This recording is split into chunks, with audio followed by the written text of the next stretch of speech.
നല്ല നാടൻ രീതിയിൽ സിമ്പിളായിട്ട് തയ്യാറാക്കാൻ പറ്റിയ ഒരു ഫിഷ് ഫ്രൈൻ്റെ റെസിപ്പിയാണ് കാണിക്കുന്നത് കേട്ടോ.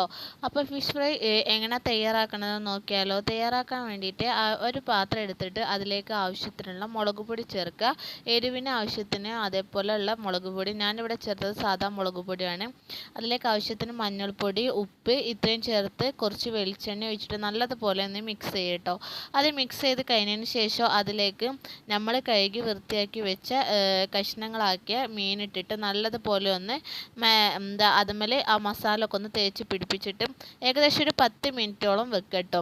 അങ്ങനെ 10 മിനിറ്റ് കഴിഞ്ഞിട്ട് ഒരു ചട്ടി അടുപ്പത്ത് വെച്ച് അതിൽ ആവശ്യത്തിനുള്ള ഓയിൽ ഒഴിച്ചതിന് ശേഷം അതിലേക്ക് ആദ്യം കറിവേപ്പിലയും അതേപോലെ വെളുത്തുള്ളി ചതച്ചത് ഇടണം കേട്ടോ. അത് ഫസ്റ്റ് മറന്നുപോയി. ആദ്യം ഒരു മീൻ വെച്ചതിന് ശേഷമാണ് പിന്നെ അത് ചേർത്തത് കേട്ടോ. അങ്ങനെ നമ്മൾ എന്താ പറയുക, മസാല തേച്ച മീൻ കഷ്ണങ്ങളൊക്കെ അതിലേക്ക് വെച്ചിട്ട് നല്ലതുപോലെ